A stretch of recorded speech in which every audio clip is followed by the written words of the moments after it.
Perfect. So I need to hit on that side. All right, it's 6:30, shall we?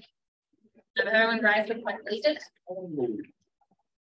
I pledge allegiance to the flag of the United States of America and to the republic for which it stands, one nation, under God, indivisible, with liberty and justice for all. Thank you. Right. Our first order of business, we have a Board of Assessors meeting. We had, I guess, an abatement request. And there's a lot of documentation posted to the docs online. I know we have Bernie here from our town assessor. Could you perhaps give us like the abbreviated version of the situation so we know it? Yeah, it's a value abatement that I received back in September. Mark Zimmer is the owner, and the address is 72 Vine Street. And the assessed value on the fiscal year 23 tax bill was $1,191,500. And he's contesting the value. He believes the value should be $950,000. He submitted initially submitted a partial appraisal. It was a mortgage appraisal that was done in September of 2020. Where my date of value used sales from July 1st, 2020 through June 30th, 2021, it was a relevant date for the appraisal. So it's something I was interested in looking at. Unfortunately, we don't have permission to use the appraisal because it's not, the intended user is really the lender. But it's good for informational purposes to see where the appraiser arrived at the value. So I reviewed that. I also requested an interior inspection measuring list of the property, because essentially when you do that, you're making sure that you're starting with good data, because it's very hard to do any sort of analysis if you're not looking at accurate data. And where I hadn't been to the property before, I really felt that it was an essential step. So in November, I was able to do the measuring list of the property. And there were numerous corrections that were needed. The property style, certain areas of the home were not cataloged correctly or listed correctly. Sorry, when you say the corrections were like sort of the R documentation needed to? Yeah, okay. Yeah. So when you look at the property record card, you can see what's listed for the data points, whether it's the style of the home, the size, the quality, the condition, square footage of all of the different areas of the home. That's all the data that I go out and verify to make sure that it's accurate. We were missing porches. We were missing some areas of the property. And it was also, I felt, misclassified as a period colonial, where there was a renovation done, a full measure list renovation done back in, I believe, 06, where the total renovation with the help of an architect, and really most of the period details were taken out. So there's you've got the wide pine floors, you've got a few pieces here and there. So I changed the style to a colonial and made some other adjustments where the renovation was almost 20 years old. And there was also a piece of the house where it's the back side of the house that faces the water, but it's the main entrance that was boarded up because it needs repair. So I downgraded the condition from excellent to very good. So making these corrections actually brought the value probably more in line where it should be. It's about an $80,000 drop in the value. So I have that spelled out here, and it's on the abatement form as well. So the next step is, okay, let's look at this appraisal. Let's look at my corrected value. Is my corrected value reasonable? And my analysis, I feel that it is. And it's kind of spelled out. I know I gave you a lot of documentation, but couple of the main points that I arrived at after my analysis was complete is that the appraisal was for lending purposes. And I don't know if, when you get an appraisal, there's always a purpose for the appraisal. And when it's for lending, it's really to assess risk. The appraiser is very limited in what they can do for funds. And they're very limited as far as what kind of adjustments they can make. So if you're familiar with an appraisal, basically you are adjusting the comps to make them equalized to the subject. So if a comp is less desirable than the subject, you're going to add value to, you're going to make an adjustment and a positive to your comp. Okay, so a standard practice for a good appraisal is that you're going to have bracketed comps. In other words, you're going to have your comparables are going to be a mix of properties that are inferior and superior to the subject. What the appraiser did on the mortgage appraisal was all of the comps were inferior.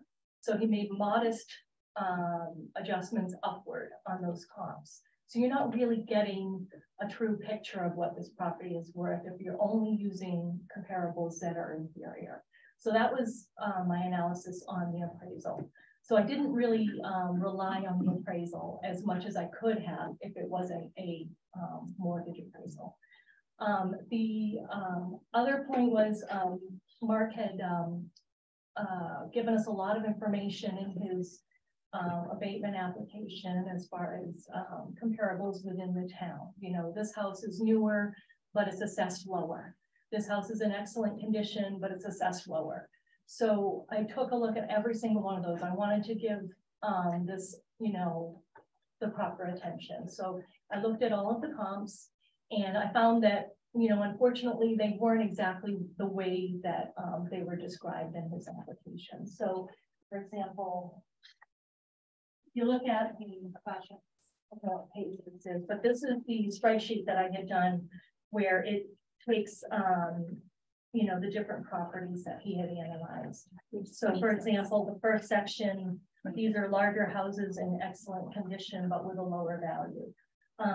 Two of the properties were not comparable because they're not single family homes. So you really have to do apples to apples comparisons when you're. And those are the ones that X'd out. Yeah. Okay. And then the others are were not in excellent condition as far as assessing those, as far as their assessments. They were rated as an average or good condition. One of them was 33 Brattle Street is not a bad comparable for 72 Lion Street because of the age and size of the home and the fact that it has had a recent full renovation. The main difference between, and you'll see that the building value is actually very similar to the subject, 760,000 as opposed to 750. But the difference in the overall valuation of the 72 Lion Street is on the water. We do have an elevated land value for that. And also because there is a very large barn that is fitted up very nicely with 3-season style apartments. So it's a beautiful barn and it's a beautiful piece of land on the water, beautiful, gorgeous views. So you don't have that with 33 Brattle Street. So that's where you're seeing the difference there. And the difference is explainable and justifiable. So that's kind of a nutshell for you. If you have any questions, you know, I could bring some stuff, look up some stuff for you. But my recommendation is to grant an abatement in the amount that's listed on the abatement form to reflect the corrections that I made after my inspection. Just trying. 8,900. Just trying to find, is there anywhere in our, I know there's like a million pages, but is there any place that sort of says like the before and after? Of like after your analysis? Probably the background a little bit. It says it lists the prior value and what the taxpayer was looking for an abatement, and then what I was recommending. Will I get an opportunity to speak? Are you Mark? Okay. Yeah, give us a second. Okay. Sorry, Verna, can you show me what the background page, do you have it in your hands for now? Just like eyeball what it looks like. It's 24. 24, thank you.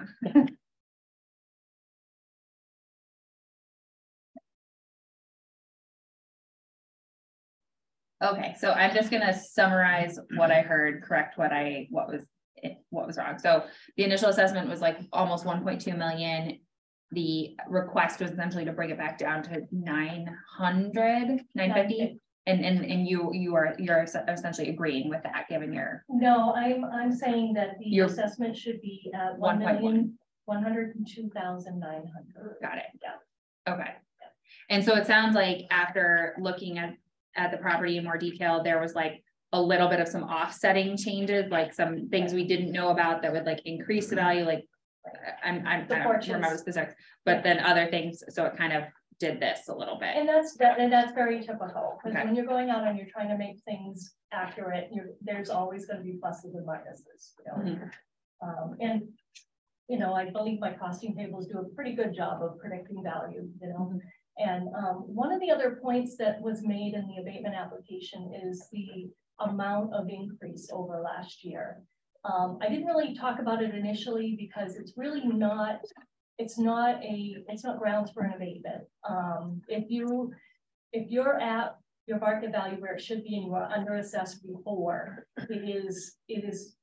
it's not grounds for abatement if your assessment went up by more of a percentage points than the average. But to that point, the revised assessment that I'm recommending is just a little over 12% increase over the prior year. And the overall increase having to do with the updated value was 11.7%. This is quite close to the average. Like the overall town as a whole experienced around 11.7%. Yes. Yeah, so We're saying the town went up 11.7% overall taxes? Not taxes, no assessments. Because the tax rate went down. Our taxes went up 11.7%. Went up 12%. The assessments. The assessed property values, yes, went up 11%. But our taxes went up 15%. They're not correlated in that way. They're pretty poor. I'm talking about an overall assessment figure, and I did an update about using our values and lies. That's an overall, and then the I just clarified the overall. Madam Chair, Right. Yeah, Madam Chair, conversation has to be directed directly to the chair. Those two occupants can't talk to each other.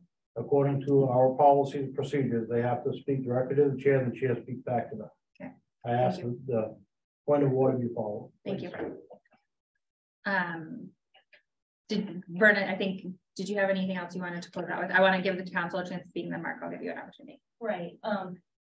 The revised assessment figure that I am recommending for 72 Vinyl Street represents 12.9% increase over the prior year. The average assessment increase last year for the town was 11.7. So just to clarify those figures. And we're talking about assessments, we're not talking about taxes. Yep. Council, questions for Vernon or anything at this point? Nobody? Mark. Okay. First of all, thank you for your civic duty. I know it's something that I've done before. Could you just state your full name and your My name address? is Mark Zimmer, 72 Vine Street, South Berwick, Maine. Thank you. Thanks for being here. I appreciate it. And I think, thank you, Verna.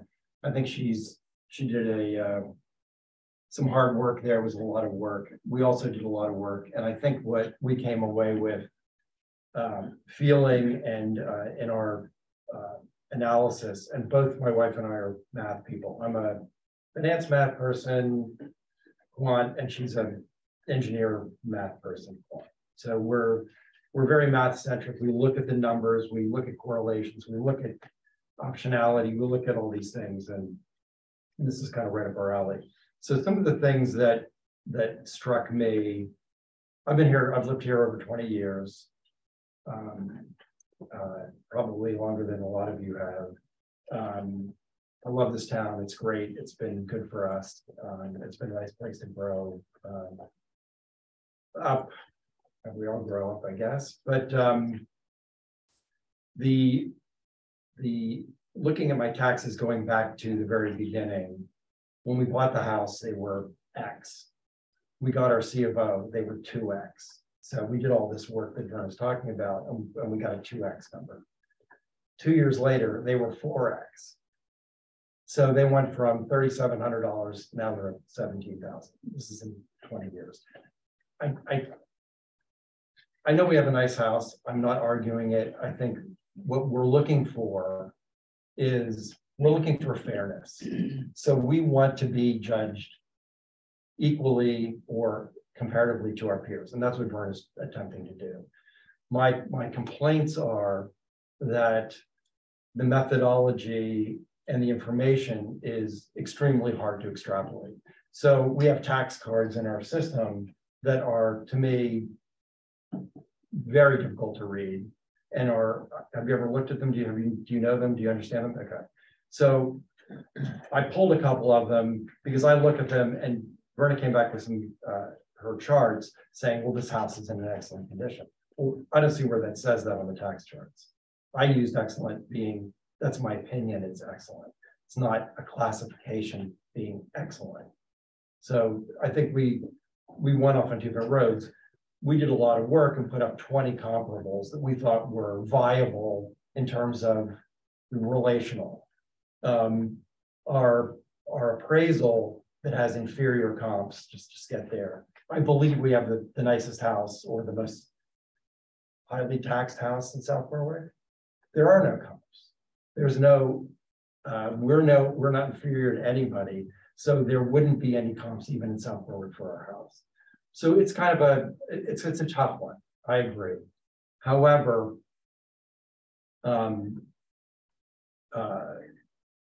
we had a tough time looking through the tax record. So we don't understand why they don't say what she says. They don't say excellent. They don't have a quality type on it.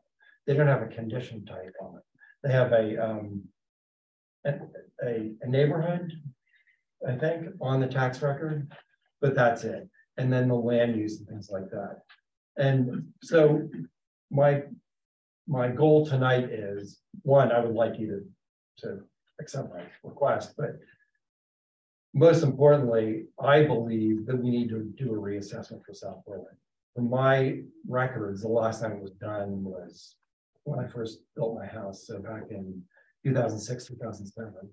I talked to somebody at the state on multiple occasions, and she said they recommend 6 to 7 years. I know it's an expense, but it would get everybody fair. In assessing 101, which is something that your predecessor did with town manager predecessor, it talks about how really the bulk of the homes in South Berwick, the average homes, are really coming up quickly. And the homes at the top really are not going anywhere, which is the case. So, or it's my opinion, but it would even that, and it would make us less of an outlier. When Verna has to do a job and compare me against somebody, she's picking somebody that looks appropriately good. And by the way, it seems that there might be an inaccuracy in either the tax card or what you have in your, what she has in her data chart on 33 Brattle. The total value of that on their tax card is different than what she has in the chart. So it may have been a mistake. The other thing on the computational side is the abatement that she's recommending subtracted from our assessment is a different number than what the number is in her analysis. So I can't help but mention, I see subtraction errors and adding errors, and I have to note them because I'm sure we get cleaned up, but I just want to mention it. So the things I'd like to see are, I'd like to see a reassessment of the town. I would like to see the tax cards get updated. Just for my own edification, I pulled a tax card for Elliott, and they have an extreme amount of data in their tax card. It looks like a lot of work, but I think if we did a reassessment, it would behoove the town to have all of it, what the different areas of the different buildings are, what kind of condition they're in, exactly what their floors are made out of, what the fireplaces are made out of, what kind of shingles are on the roof, what the siding is, blah, blah, blah. There's a lot of granularity in what they report. And I think it would make her job easier. Then the third thing I would like to see is, so the tax cards to be more readable, an assessment, and then what was the third thing? Our assessment to be granted. That's it. But our taxes, again, the assessment for the town, the assessment went up smoothly 12%. Our taxes literally went up 15%. So I don't believe there was a request by the manager for a 15% or a 12% budget increase for taxes for this past year. So that's where I'm having an issue understanding the 12% assessment. I understand how assessments go up and the mill rate goes down and the taxes stay the same. I get that. That's pretty easy. Our assessment went up enough with the mill rate going down to cause our physical taxes to go 15%. That means that other people's taxes went down. That's a fairness leveling, which I understand is probably something that could be done, but I believe a full assessment should be done. I think we're out of whack, and only because I think that we're bearing an undue burden that we should we bear our burden? Absolutely. Absolutely. I'm not complaining about paying our just taxes. What I'm complaining about is that I believe that the system it's not easy to understand. It's not easy. The burden of proof is on the taxpayer to make their case for the abatement. But the information on our tax cards is inferior, and there's not enough information in there to make a case. It's impossible. We got lucky. We got 1 out of 20 that she would accept, and that's not her fault. She's looking at it miraculously as an assessor. But as a homeowner, resident of South Berwick, who we all are, I think, we want it to be fair. We want it to look. If you pull your tax card and look at your tax card, are you going to understand what it says? I don't think so. I didn't. I cannot. It literally is gibberish to me. There's no legend. There's no way to understand it. That's my opinion. And I'm not, I would say I'm relatively educated. So if I'm the average person, make it easy. Let me understand it. Make it like Elliot. I know it's work. I know it's money. I know it's expense. But at the end of the day, I'm not the only one that's going to start complaining about fairness. Other people are going to start doing it. It just needs to be fair. That's all I'm asking. Just make it fair across the board. So to summarize, if you granted my request, I would say I would be thrilled with that. And I would be thrilled that you reassess me across the board with the rest of the town. Make it a level playing field. That's really what I want. And I want everybody to have the opportunity, like I have here, to look at their data and say, you know what? I don't have an extra porch, or that sidewalk isn't there, or this isn't there, or whatever. As a kind of a weird side note, I noticed that one of the comps I put in there was a house I used to own. I put in there because I remember, when I sold it, it was the highest price that transacted in South Berwick. And this is back in like 2007, 6, 7, something like that. It's now listed as dilapidated. So whoever bought it, let it go. It's crazy, right? Who does that? But yet they get the benefit of lower taxes because now their house is garbage, which I don't understand. Honestly, I don't get it, but I'm not going to do that. I have no intention of doing that. I love my property. I like taking care of it. I respect my neighbors. I would not do that to my neighbors. So those are the things that I want.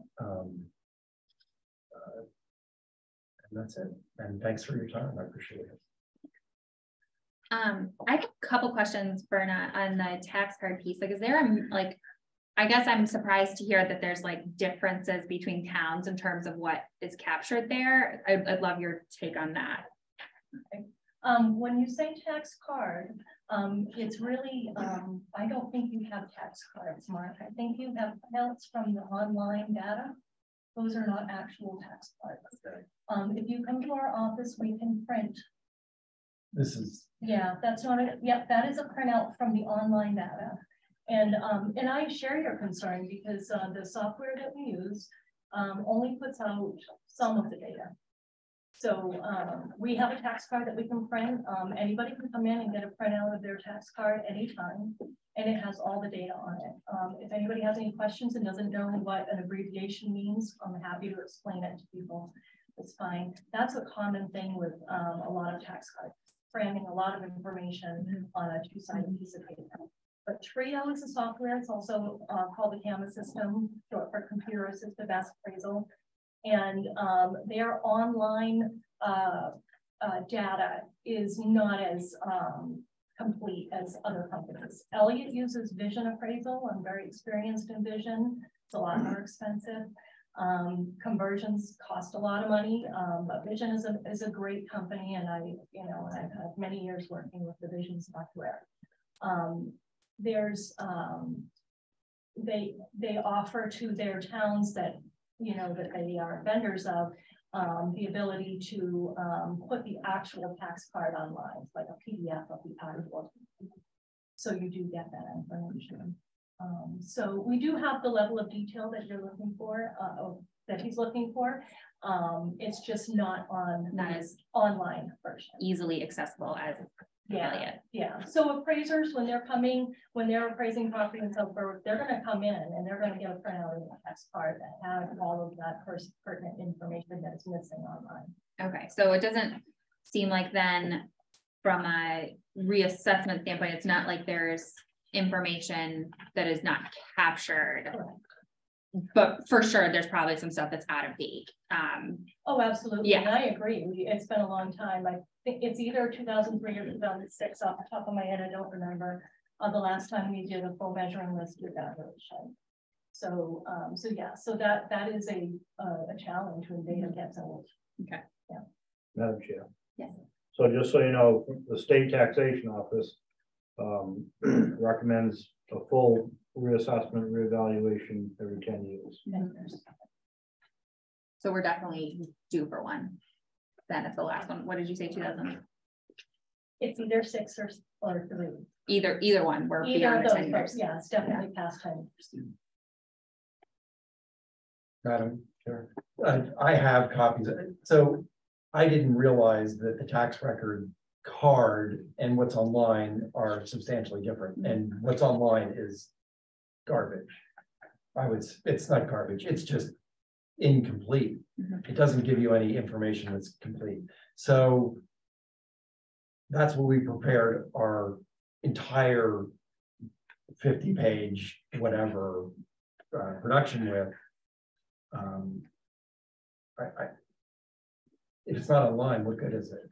I'm not going to go in and waste your time and spend 5 hours saying, give me this one, give me this one, give me this one. I don't know. I'm looking online, I'm looking at maps. I'm trying to come up with a rationale. I want it to make sense. Or I want to go home and lick my wounds and say, you know what, maybe it's fair, maybe it's right. I just don't think it is. I'm good. Council, anyone have comments, questions? Input? I think the only thing I think from what we received, I believe we received what Mark and you guys put together, and looking at that, and honestly, I hear and understand exactly what you're doing, because I've done the same thing with other things. It's like I'm going and using the data that I think is right, and I feel like I'm now an expert, only to find out there was a piece that I was missing that would have maybe changed my mind or given a little bit more detail into it. So I understand the frustration there, but I also appreciate the work that you put into it. Does it help I think for all of us kind of get educated on what was going on, as well as with Verna, helping to educate us on how her realm kind of is. There's a reason why it's your time, not mine, because it's crazy detail. So I appreciate both of what you guys have all done. I just want to be able to personally say that to you all, because I appreciate the work that you guys did on this in helping us now to kind of come up to speed as slowly as we may. So I just don't want this to go by with me just sitting here nice and quiet. So.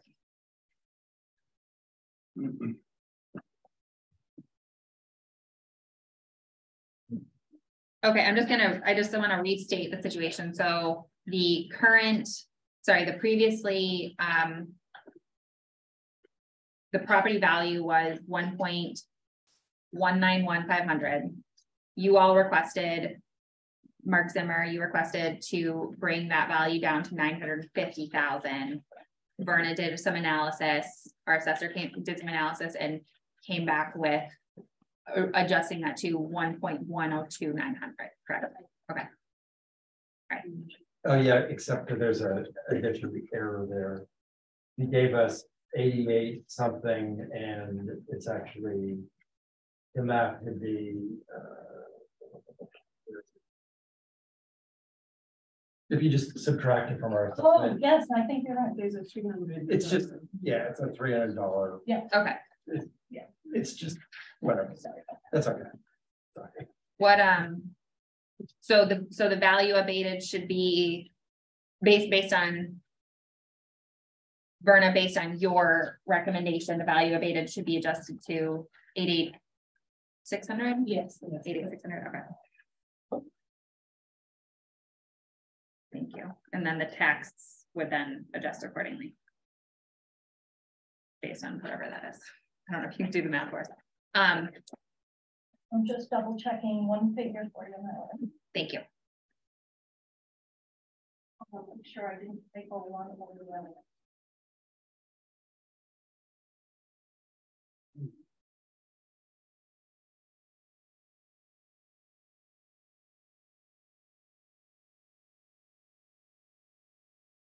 I have a question from the council. Do you all feel prepared to make a decision on this? Do we need to discuss further, or?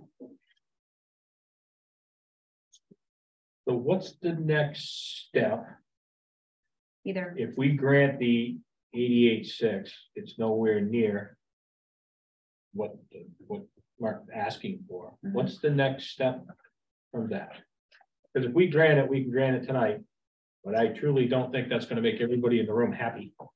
So what's the next step if we do grant it tonight? What's the next step that we'll see to us in the future? If Mark feels that the assessment is not fair, he can appeal to the Board of Assessment Review if we have one. I know that there's some question as to who may still be on that board. If there is no Board of Assessment Review based in South Faraway, then it would go to the county commissioners. Doesn't it go to at a certain price point, it goes to the court or something? I believe that's commercial property over $1 million. Yeah, so yours wouldn't apply. Okay.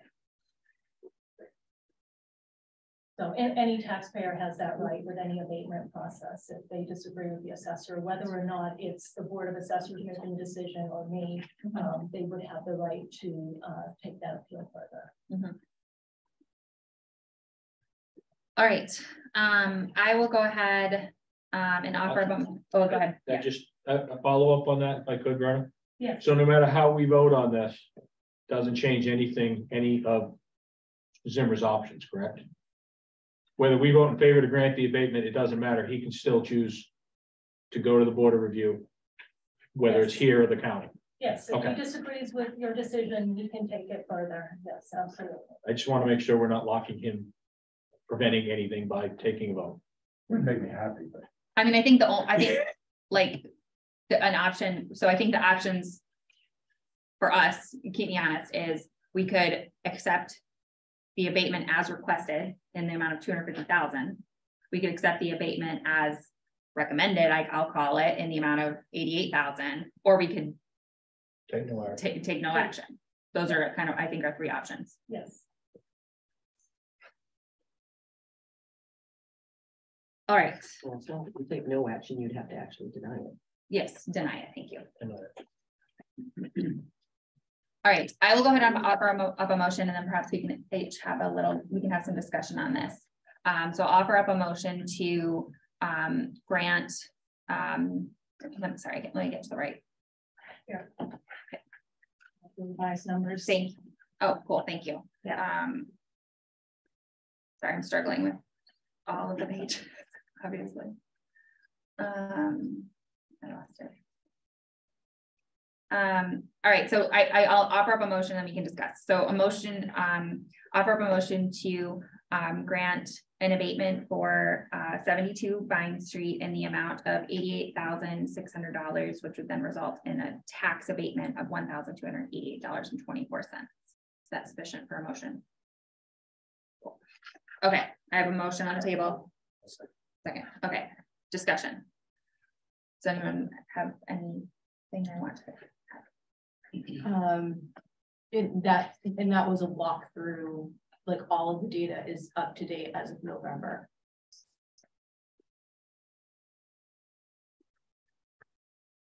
I'll throw in my thoughts on this.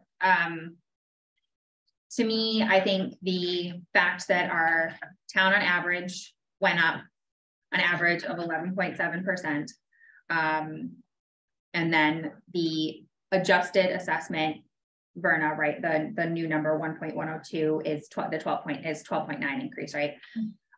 Those two numbers feel okay to me, especially given that you have an above average home for South Berwick. I think that the assessment that Verna has pulled together, I think was thorough and comprehensive. And, you know, this is, I trust that. So I think I think, you know, we heard your request to take a look at this, and we certainly have thoroughly, and our you know, the recommendation on the table right now is, you know, certainly not what you're asking for, but is part of the way there. And I think we heard you and we did the work. So that's my take. If anyone wants to add anything. Can I say anything else there? We have a motion on the table, so it's just the council for discussion. Sorry. Anyone else? I was still walking the line on this because and again, I saw everything Verna put into this, but I'm still stuck on the 15% versus how much it went up versus, and I understand the money side of it. I'm missing something there, but that's just me. Manager. Yeah.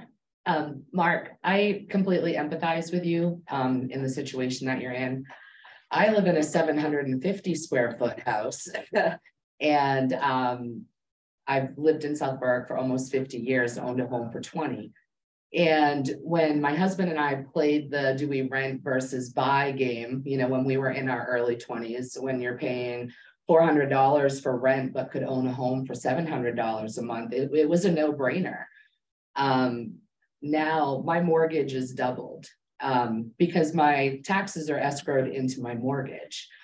But one of the things, and no offense, Verna, but when I get my tax bill, it's kind of laughable because my 0.75 acres of land is worth more than my home. So it's like you look at these numbers and you know that there is a rhyme or reason with programs that they use to do the assessing and stuff. I feel, and please correct me if I'm wrong, the assessment of your home is obviously taken into consideration with our taxes. And if you had a lower assessment, then your taxes would be lower. I feel, and when I ran for town council, one of my platforms was to lower taxes. I'm still trying to figure out how to do that. But I've seen that one of the bigger problems is not obviously the assessments of homes and stuff, but the grander problems relies in some of the budgeting that, you know, also is incorporated into our taxes. And there's some departments, you know, that need a little work. And so I just wanted to say to you, I definitely empathize with what you're going through. And I'm with John where it's a hard thing to make a decision on in just one night, and knowing with you want to believe that everything you read on the internet is true. And so when you did get your information, and your very thorough information, for it to come back and say, well, that was from the internet, there's actually a more, to it with these specific tax cards. So it's hard for me to make a decision on this as well, because that, for you to put any more legwork into this is probably not going to be worth it in the long run. So I don't know, this is going to be a hard decision to make, because we obviously want to be fair. And like I said, anytime that I can try to help lower a taxpayer's taxes, I totally get it. And I don't know, this is a hard. Yeah. And one thing I want to add to that too is, everyone in Southborough is experiencing the increase in taxes, property value, et cetera. But we as a council recognize that, and we've started to do work with the town staff to establish TIF districts in town, which will generate some more income for us. And then also, we hired Denise. I don't know if you know Denise, but she's our economic developer, to bring in more businesses to town, because we don't have hardly any business in town. We're such a residential community, to start helping us with that tax base. And is that going to happen this year? Are we going to see a big lift from that this year? No, but I think we have all of the right pieces in place to start moving the needle on that. And then also, I just have to point out, a big part of the taxes that we pay is the school budget, of which we have no control over. That's the department. Right. Yeah. That big one. Thank you for bringing up the white elephant in the room. I vote every year and it never helps. Vote the right election. I think only thing I feel like the motion on the table is the correct motion. And I think that way, because as I was learning about with looking at the law that was included on here and stuff, as far as excessive or illegal, and I feel like anything, in my mind, anything further would potentially be out of order from the data that we're seeing now. Having Verna go out and reassess and actually have eyes and hands on it. And I think that was a really good thing that you guys were able to do, to be able to do that, to find that middle ground, if we can call it. But as I was looking at it all through, I feel like just trying to find that spot of where we're trying to, again, everything's kind of polishing, get a little better here and there. But I feel like even when Verna had gone out or done the first assessment, it was the best she could do. But this is why the process allows for people to come and ask for an abatement, so we can say, hey, let's circle the wagons and really see what's up, and then reassess the situation. So again, I feel like I personally feel like I'm at a point where this is the right call to make. So I just want to voice my opinion. Thank you. Jesse, anything? Good. All right. So we have a motion on the table. We had some discussion. We can go ahead and vote on this. John? We're going to vote singly. Oh, I guess, sorry, my bad. Okay. All those in favor say aye. Aye. Any opposed? Nay. Me. All right, we have motion passes 3-2.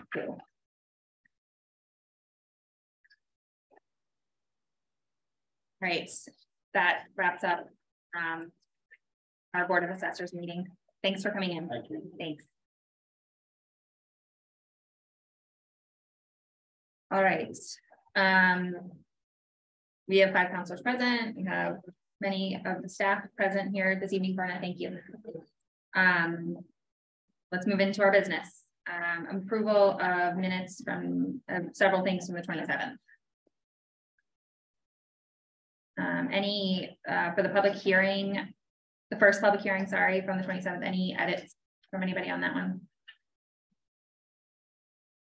No, could somebody make a motion? I would, but my computer just went white, so if someone makes it, I'll second it, but Madam Chair, I'd like to make a motion that the minutes of the public hearing on 12/27/22 be approved. second. Thank you. Any other discussion? So I just want to clarify into the motion, this is for, sorry. Yeah, this is for specifically for the Pumpkintown and CMP corridor TIF amendments. Okay, is that good for you, Barbara? Motion. All right, we have a motion second. Any other discussion? All those in favor? I'll just say I'll abstain because I was not present at the meeting. Oh, yeah, okay. All right, all those in favor say aye. Aye. Any opposed? Motion passes 4-0 with 1 abstention. Sorry, this is like, that's like not the usual. All right, the next one, our public hearing from December 27th for the new transit-oriented omnibus municipal TIF public hearing. I'll just go ahead and make a motion. Motion to accept the meetings for the transit-oriented omnibus municipal TIF district public hearing held on December 27th, 2022 as written. Second. Thank you. Motion a second. Any discussion? All those in favor say aye. Aye. Any opposed? Motion passes 4-0 with 1 abstention. And next, for our council meeting, our usual business on the 27th, any edits from anybody on that one? Madam Chair, I move we accept the town council meeting minutes of 12/27/22 as written. Thank you. I'm reading. Second. We have a motion in a second. Any discussion? Issues. All those in favor say aye. Aye. Any opposed? Motion passes 4-0 with 1 abstention. All right, signing of the treasurer's warrant from January 1st. So I'll make a motion to sign the treasurer's warrant dated January 5th, 2023 in the amount of $970,627.48. Second. A motion and a second for discussion. This includes the school payment of $728,000. Any other discussion? All right, all those in favor of signing the treasurer's warrant say aye. Aye. Any opposed? Motion passes 5-0. Thank you. All right, presentations town website. This is very exciting. John is here to show us the website. Madam Chair, after when I got hired, one of my discussions with the council was that I was going to work on a new website. A year after my time been here, 10 months after the project started, we finally have come to fruition. I want to thank Dawn for all the hard work she spent hours and hours working on this with Revise. Yeah, thank you, Revise. Also to the staff, the rest of the staff that helped out. Jen, Denise, Barbara, all the other staff that worked on it with her. So we spent a lot of time, and I had a chance to play with it the other day. It's much better than the old website. You're there in 3 clicks to get to where you're gonna go, which is much better than the 10 clicks the old website took. So we're gonna show you. Welcome to the new website. This is actually the old one first. I know. How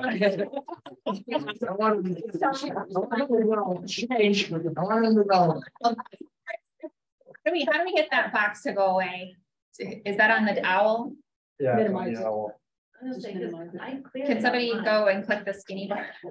No. And not shut it off. So in the very top, Don, there's like the little boxes, the one all the way to the left that's like short and skinny. Oh, man. So there's like the grid and then the 2 that are blue and then the 1 and then the skinny one. Oh, yeah. Over where it says like your name. Perfect. Okay. That's my first thing. Yeah.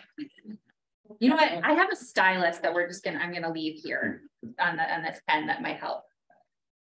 Continue. Thank you. Thank you. I put up the old website just to give everybody a little refresher on how just dark and antiquated it is. Denise, can you put one of the lights here? One of the lights will go down. I don't know if the one will go down or they all go down. It had great pop-up boxes though. I love that feature. He's being facetious. Yeah, okay, you can leave them, so you put them on. So. Yes, the alert box, we did keep that just to give you a little sneak preview, but when we talked with Revise in the beginning of this, they did their research and came back and said, today's audience wants stuff that is, you know, virtually attractive site, light, airy, not a lot of menu options, 6 or less. And we have way more than 6 on the old website. I even had them out when we were doing the move over. 1 to 2 clicks to get to where you need, event calendars that are easy to read and follow. Just very easy. Not a lot of scrolling, no long screens. So what we have now, there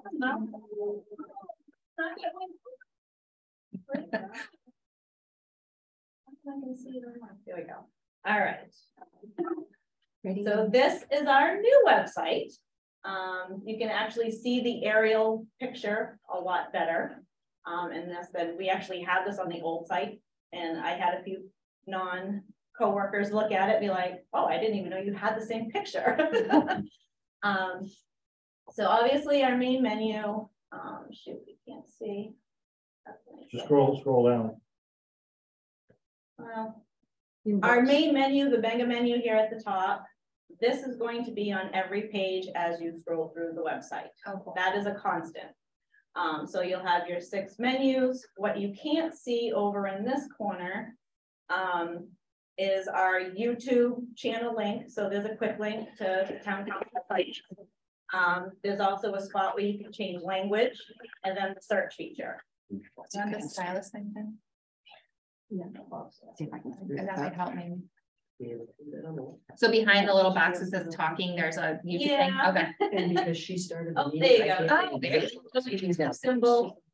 You can change the language. That's what you can start donating it. And same thing with, yes, our alert box, that will stay the same. Everybody enjoyed that. Same thing with the bottom. This bar will be constant on every screen as well. So it has all the hours, contact information. This is our calendar events. Everything highlighted and all the days highlighted in blue actually have events on them. So you can have a quick look at it this way or click see all events and get the whole list. Our latest news, it'll show 4. Again, Revise told us, you know, the less choices on the page, the better. So 4 is the max we went with. So you can obviously go to see all news and get everything that's been posted there. And then our quick link buttons. So this makes getting to what you want 1 click. As an example.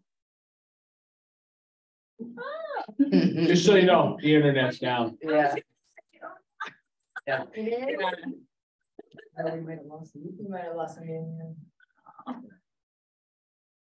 Which means we might have lost our We just lost everything. Zoom Huh? participants that were. It's still recording. I still see them all here on my screen. Yeah, it's getting hard. Yeah. Try another short button, maybe it's just that one. Yeah. Keep trying. It's just a town website. So like Dawn, I'm assuming like the Southburg Journal one, is that what goes to Tim's? That goes So, right, to yes, that- right That's to the the, newsletter. the town manager's page, Cool. which will have the new, yeah, the links are working. Yeah, the Wi-Fi is definitely. So. So if we could, I know the Wi-Fi is not working, but like, just like what There is, you go. Is it There up? we go, Is those it- are working. There it is. All right, so you click on government and now you can click on one of the links. It's not. No, Are they doing something with it overnight where it's going live tomorrow? I could very well do that. No, It's still. no, yeah, I was gonna say, I've been on this all day and it's all there. No, the internet is not. I haven't tried. I can't get to stuff on No, my phone doesn't have it. Yeah, yeah. Try putting on one of the boards and committees is still not working. Yeah. No, there's no Wi-Fi in the building. Yeah. Okay. Okay, So well, we can look at the menus. So your government's gonna have these minutes, boards and committees, the code and charter, and obviously the town council, and everything to do with those respective committees. The departments, everything's listed alphabetical, make it easy to find. Again, everything in blue is the what they call the parent page, and then anything that shows in white would be pages under those. Community, that's going to be about South Berwick. That shows a little bit of history. That Denise and I were actually talking about, we're going to add more of like current data. It basically, what we had was just history, not where we are now. So that is something that I do want to make a little better. And then Tuskegee, the community garden, historical resources, and the memorial bench program. The business section goes hand in hand with the economic and community development. So Denise did all the work to get all that information on there for businesses. And Denise, if you want to help me out on the reasoning, when people do searches on Google for certain things, business is a popular name. So we'll come up in more searches to lead to resources, the licensing permits, and all the things that she has listed in there. The how do I, we have the apply for and obtain, like the vital records, FOAA, employment opportunities, contact us, stuff that you can pay online. The notify me is something we had and we'll still have in this site. So one thing to point out is everyone is going to have to sign back up for the notification with the new site. That doesn't roll over. can we, sorry, on that note, is there a way for us to send like to everyone who's currently enrolled in that, to send them an email to say like, we're switching over at some point, here's the new link to enroll to the new one? Is that something we could do? That I would have to talk to Revise, because I don't have a way to actually pull like a list of emails of who's getting notifications. Got it. So I can definitely ask that and find out. Yeah. To make it easier, but we can definitely put it on the newsletter. Yeah. Obviously put it on the website. Just reiterate to everyone, you need to sign up again for those services that you want alerts on. A new feature we have is the report a concern. So on that page, citizens can click a department, say Public Works, put their name, address, email, and what their concern is, how they want to be contacted, whether email or phone, and you have to choose, they're not a robot. And those are all linked to the appropriate department head's email. So especially with storms and things, Jay is probably gonna be the one that would hit the most. You know, he instant, they can write down what it is, they can send a picture, be able to have communication with us a lot quicker. So I was really excited for that one. Right, so we don't, you know, the benefit of that's a huge benefit for the taxpayers who, instead of trying and saying, oh, I hate calling through the phone system, now they can just go in, two clicks, they get here, you know, report a concern, click it on, bring it up. And hey, can someone tell me why the ice rink isn't working yet, or, and I can reply back the answer, you know, so that was huge in a lot of other communities across the state. So I wanted to make sure that we added it here. Yeah. No, is that's not, is that producing like a work order for someone, or is it just getting to a mailbox to get to? It's going to an email. Going to an email, yeah. And all staff, you know, we generally check our emails. The rest of the staff in town checks their email quite frequently every day. Yeah. I try to get to it as soon as I can possibly get to it. Right.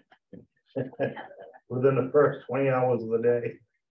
But that it's a resource for citizens to get their issues to us. It's another additional resource to get to us. Yes. That's a great idea. Faster and quicker than, you know, and in today's world, let's say, right, everybody has a cell phone. You know, you take a picture of a downed tree, You click on that, and then this is user compatible and friendly for our cell phones, because that revised did a study and said in the Northeast region, more people use websites on cell phones than they do, well, like out on the West Coast in Oregon, they use laptops. That's more, you see them in all the coffee shops. Out here, it's cell phones. So it's more compatible for that. But yeah, so now you go 2 clicks, just bring it up, say, I want to send it to the public work guy and say, hey, and hit send, and it's in Jay's email, and Jay gets his email on his phone. So Jay here's the ding, he looks on his phone, goes, oh, we got a tree down on Mulberry Street. Okay, we'll take a ride over. Nice job. Yeah, that's great. And since you brought it up, another, yeah. Oh, we are on, are you on a spot? Nice. So one thing I also did, everyone's name throughout the website is linked to an email. So a lot of people use their phones. They can send an email right from the phone. All phone numbers are linked. So they don't have to remember a phone number, go back and forth. You can just click a phone number and it's going to go right to dialing the phone. And any addresses I link to Google Maps. So anything to make life easier. Very nice. Can we look at one of the, now that we're back on, can we look at one of the like department, like let's look at the town council page just because. So this is the request center, just to give Okay, you a quick, this is simple. Yeah. Put in the issue, submit. Yeah. I love this because it's a form, and Yeah. I'm a privacy security person, and for me to think that, oh, somebody's going to be emailing pictures or whatever to town staff, that may put us in a vulnerable position because it could be a phishing attempt or whatever. But by having a form, it's a little bit more secure. It'll kind of go through. You won't be able to attach malicious things to it and so on and so forth. So what I was gonna do is show you guys your page. So your page basically just talks about the town council. Everything on the left is a small menu with all the related information, recordings, fund, everything that you guys are attached to with the town. Then there's a list. So as you can see, hyperlink. We can put pictures, we can take action pictures. To get pictures, you have to come into our office and we will have you wear a certain cloak and cloth. We'll get you dressed up.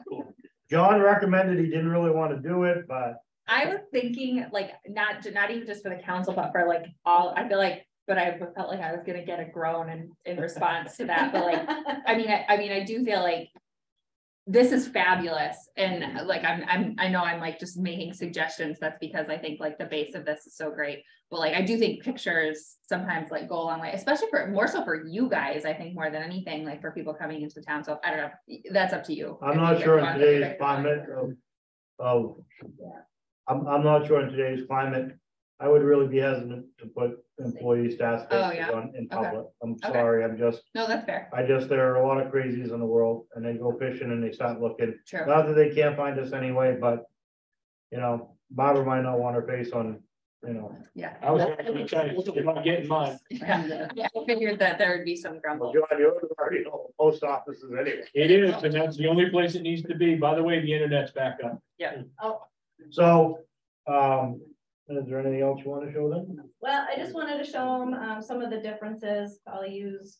Can you show them Denise's? Can you show them Denise's? Yeah, I can show them Denise's. Just some of the difference with the pages. The old website, we had a lot of general assistance. I'm showing you this one because there is a lot of scrolling. Some of the departments do have a lot of information. So we do have the feature back to top, which is gonna, people don't have to scroll all the way. So that's why I wanted to show you that. Let's go to Denise's business and all her related links on the side. So it's basically 2 clicks on every site to get somewhere, to get to where you want to get to. So if you're on a cell phone, it's 2 easy clicks. And we tried it out, different people tried it out. We seem to get good reviews on it. I love the how do I section because I feel like that like jumps out to people as like, oh, that seems easy and straightforward. And I think I would definitely kind of like encourage us to, you guys know better than we do, like what questions or challenges are people having a lot, like what's happening all the time, and like how could we potentially address that question ahead of time in this how do I section or whatever, just like kind of like continuous improvement of like, Right. what else can we continue to add there? So are there analytics to view like where people are headed? I know we have that in the previous version of the website, so do we have this in this version of the website so you can see where people are actually wanting to go to? Yeah, So one of the features of Google this, Analytics. sorry. No. One of the features of this website is that, you know, I think a lot of folks, we all know that we do all our homework online and our homework is done after hours. And so like, for example, we put in the business assistance and resources so that 90% of the calls and information we're being asked all the time is, where do I get money? How do I find things? And so if you click on business assistance and resources, for example, it's basically anything that's available in the state of Maine and beyond for, oh, it's not linking. Well, we lost our link. Go to the department one, maybe it'll come back on that under departments. Economic development. It should be there. There we go. So we have like Maine Department of Economic Community Development, the main office, Maine Small Business Development Centers, Pine Tree Zone, all of the available resources that a business, whether it's starting or expanding, can have. So it's helping staff to have this as basically a tool, right? So people don't have to be answering the questions and stuff. So, and I think Dawn is going to be working on populating some of the other departments that their information was kind of too antiquated, if you will. So they're going to be developing a lot of that. So don't be alarmed if you see some sections that have less content. It just means it's developing content. We're still in the building stage, but it's workable and ready to go forward, and ready to put online. So I'm very, very happy with the way it came out. It's much better improvement. It's much user friendly, gives a lot more opportunity for the tax base to get to us easier and quicker. I want to thank Dawn again and the rest of the staff that helped out. And Jen and everybody, it's been a long, huge project. Yeah. And we have a much better product. The beauty of this is now with Dawn and Amy, Barbara and Jen, and Jen really is going to be the overseer. Dawn's the overseer, but Jen comes under administratively. We'll be able to update this on a regular basis, make the changes we want, and sort of tweak it. But this is a much better communication tool now than we ever had with the old website. It's updated, it's much more user-friendly, faster. You know, the one click on the YouTube thing up front gets you right to the, click on the YouTube arrow. Takes you one click, takes you right to the, then they go right to the YouTube council meetings. So it's much simplified, you know, much more improved. And you know, we were successful in what we wanted to do. So a couple of the differences that were added, the old site, everything was a link. So now what they have built for us to keep things clean, and I use the journal as an example. All documents would be listed in an area like this where you can actually search. So someone can just come up here, type in January, and it'll give them the options for January newsletters. Another department that has a great new feature would be the police department.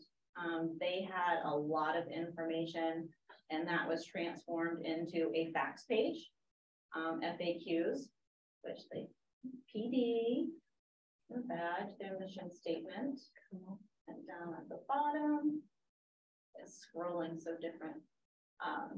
So frequently asked questions. So someone could come in here and just type dog. And then what pops up? Animal control. And then anything to do with dog laws. You know, is that search what I hate is when I go to a search and I type dog and I get sent to like Google. Yeah, to Google, and I get to learn about the dog. Is the search bar in the top right in the blue? Is that searching just our website?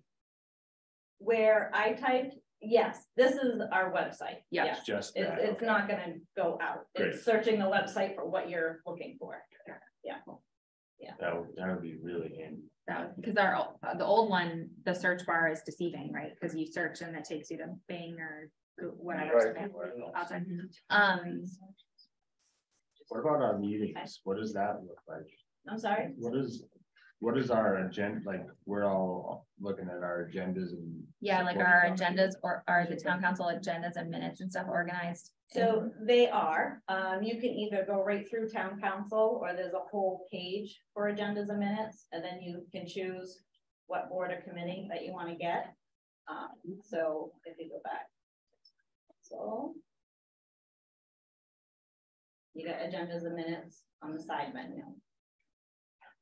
And that's set up a little differently as well. Sorry, things are scrolling a little slow.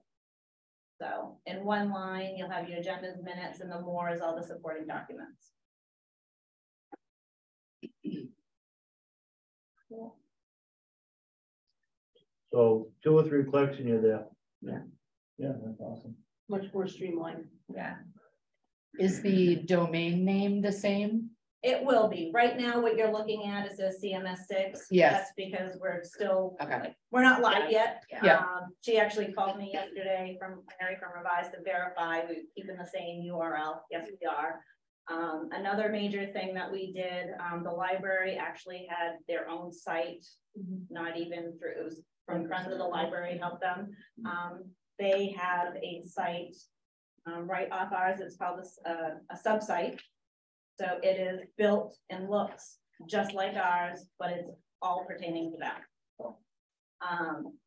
And the other person that got their own is the rec department, recreation. Again, it's built just like ours, but all their information, because they do a lot of programs, and they're trying to offer more and more all the time. So, you know, their senior newsletters, everything is right there, quick, and it's all together. You know, it looks like our site. You can tell we all belong. We all belong to the same family. So how does, so is the rec department, did they change to this? It's a sub-site. So their URL is gonna be the southbrookmaine.org/recreation. So yeah, it's all tied to our main site. So if I, people that are used to looking at the recreation site and just saying, forget the rest of the town, I just care about the recreation, they're going to that site. If they went to that site and typed it in like they always do, this is what they'll see? Yes. Rec didn't actually have a site. They only had a page with us before. So that's new for them. So kudos to Nikki and Alana. They did a lot of work, because it's not like library. They brought stuff over and they just had to reorganize it, Yeah. update it. They had to start from scratch and completely build, and she did a lot of work with changing how and what she wanted out there, and it looks fabulous. She did a really great job. This looks great. Yeah. Yeah, thank you very much. This is really good work. Yeah. Departments will have like web admin for their own sections. And Yes, yeah, we have 6 admins. So Nikki is the admin for rec, Lee is for the library, me primarily for the town, Barbara's an admin for town council and anything for you guys. Amy will do planning and code. So yeah, I actually put together a chart and gave it to all the department heads, so they know who's in charge of what, if there's something that needs to be changed, or so they know who to contact for whatever reason. All organization, wonderful thing. Welcome to the town, so Berlin. The language button that I see in the top right, is that actually functional? Is it a? You know, I've never played with it, so Yeah. let's see what it does. Will it Well, translate? there you go. There you go. Enjoy me at 2 o'clock in the morning reading. Yep. And the library and recreation, they have Facebook pages, so they actually have the app for Facebook to bring them to their respective pages. And we did the YouTube because Facebook. Very cool. Thank you. Okay, you put lights on when you, or somebody, When are we planning on switching? So tomorrow we go live. tomorrow we go live. And I do have just a couple of things I want to read, revised, shared with me, and I figure this is a great time to put it out to everybody. One thing to keep in mind is that the site search results will still return the result from the old sites. The site's data are cached in the search engine server like Google and Bing. So it usually takes a couple of weeks for the old site's cache to be clear by the search engines. Therefore, it is normally normal to see old site results in search engines until a few weeks after the site launch. And as a part of the new site, there is a disaster recovery preparedness that they will do a test run on the first Friday of every other month at 10 p.m. At this time, the site may experience connection issues for 5 to 10 minutes. Revise will not send any other advanced notification other than them telling me this. So I figured here is a good platform to get it out there and know. So yes, we go live tomorrow. Our old site will have access for 2 weeks and then it's gone. Awesome. Yeah. Great. Thank you so much. Thanks for coming. This has been a 10-month project, Yeah. a massive undertaking. And again, I want to thank all the staff who, you know, from me and Jen, who took this on when I started. Bunch of other stuff to Dawn, who when she first came, I threw her in her lap and said, here's a hot potato for you. To Barbara and Denise, Amy, I'm trying to think who, Verna was there. Everybody put a lot of time and effort to make this successful, and I hope the citizens certainly appreciate the effort that you have done to, you know, you made it a priority for me as a council to have better communication with the citizens. This is where it starts. So Awesome. that looks great. Thank you. Thank you, Dawn. Cool. All right, public comment. Is there anyone in the room or on Zoom that wants to bring up anything that's not on our agenda later on? If you're on Zoom, just raise your hand.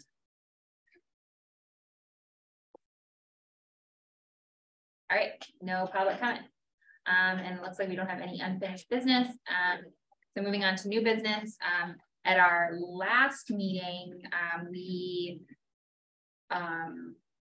accepted, I guess I'll say, a few resignations from the library board.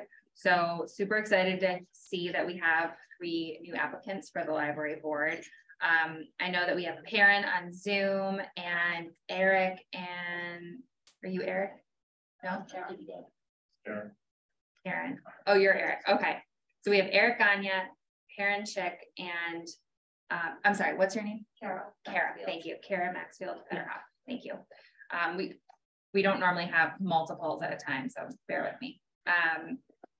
So thank you all for coming. I know this was probably a little bit of a time suck. We're almost 2 hours into this, but we appreciate your time and appreciate your application to the Library Advisory Board. We usually keep these pretty informal. Would love to just kind of share a little bit about the regular schedule of the library board, which I'm going to be honest, I don't know off the top of my head how frequently they meet. So anybody, you know, awesome. Good. You've done your homework. Thank you. And just kind of wanted to, you know, check with everybody and make sure that, you know, that regular schedule works for you all, and it's something that you would be able to attend regularly. What am I missing? Anyone from council? Any specific questions for anyone? Sorry, what did you say? The terms. Terms. Oh, yes, thank you. So from a term perspective, we're June 30th, 23, June 30th, 24, June 30th, 25. Thank you. Because we did process several resignations from the Library Advisory Board, the terms that are sort of on the table are a little funky because some folks kind of left midterm. So if any of the 3 of you have like a specific preference around those terms, it sounds like we have, what did you say? 23, 24, 25? Yes. Okay. So it looks like we have one for 6 months, one for a year and a half, one for 2.5 years on the table right now. As a council, we process those board appointments every June timeframe. So for anybody whose term is up, it'll kind of come to us. Obviously, if you're willing to be reappointed and join again, we process those. So in June. So I think the length of the term is kind of up to you. But if anyone has a specific preference on which one you'd like to take on initially, please chime in. Does anyone have any specific questions for any of these applicants? Oh, I Or wasn't anything here for missed? the meeting last week, but I Okay. watched it and I appreciate, John, what you had to say about the concerns that you had, because I was feeling the same thing. I think it's good to have some new people involved, and so I'm really excited that the three of you guys have stepped up. So I don't really have, this is a first for me being involved with the library stuff. So I'm just excited to have you guys step it up. So thank you very much. Anyone else from the council have questions? Do any of you all have questions for us? No? Okay. All right. Well, John, can you make this motion for me? Since you have the dates, Katie. Thank you. I'm gonna reverse it just because it's fun. Okay. We're just gonna go top to bottom. You want them all at the same time with the dates? Good. Yeah, that's fine. Madam Chair, I move we appoint Perrin Chick to the term of June 30th, 2023. Eric Gagne for the term running from present to June 30th, 2024. And Kara Maxfield Federoff for the appointment running from present to June 30th, 2025. You're in the room, so you get the high one. I'll second. Thank you. We motion a second. Any other discussion? I'm sorry, who seconded that? Jeff. Oh, sorry. No worries. Thank you all again for your willingness to serve. We really appreciate it. All those in favor, say aye. Aye. Any opposed? Motion passed 5-0. Thank you all for coming. I know it's kind of a long meeting. I need to do a better job of moving this up earlier. But thank you all for joining. Thanks, Karen. Thank you. Thank you, everyone. Appreciate you. Thank you. Right. Up next, rules for market analysis and action plan matrix. I'll try to keep this brief and let you ask questions, Okay. since it's been a longer evening. Why do we want a market analysis for South Berwick? Why do people want a market analysis? And because one of the most challenging aspects of doing economic development is really to develop strategies to attract the right businesses. When I say the right businesses, it's not only the business that would work here for businesses purposes, but for residents purposes. We don't want to bring business that is not supported. So what types of business do we want here in South Berwick? How do we help keep businesses already here? How do we help them strategize on expanding their markets? What's the best way to increase and diversify the tax base? We all keep talking about whatever the exact percentage is heavy residential. How do we attract new business? What's the way to do that without jeopardizing the fabric, the very essence of our community?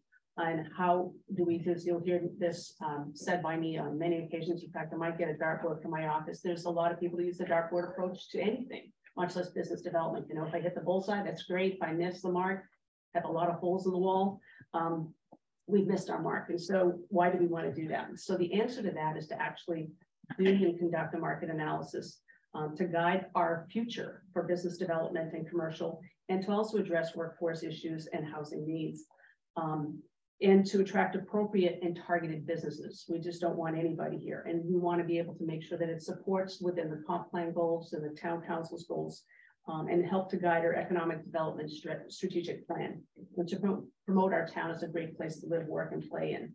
So one of the things that I have actually been involved in 3 communities now is to actually have a market analysis conducted. What's really a great outcome of that is you actually have the strategies, the targeted sectors, the homework is done for you in a strategic fashion, addressing how does South Berwick fare in comparison with its surrounding main communities, but you folks are more positioned because of the New Hampshire market. We all know that Portsmouth area, Somersworth, Dover, Rollinsford, a lot of those areas are exhausting their available land. We have some land on 236. How do we develop that? Or do we not develop it? That's what the market analysis is there for. So it's going to help us identify priorities and catalytic strategies to help leverage growth. And when I say targeted growth, it's basically, we will know, for example, some of the communities, it's biomedical, some it's more manufacturing, but whatever is the targeted business, then we know who to talk with and who to bring in.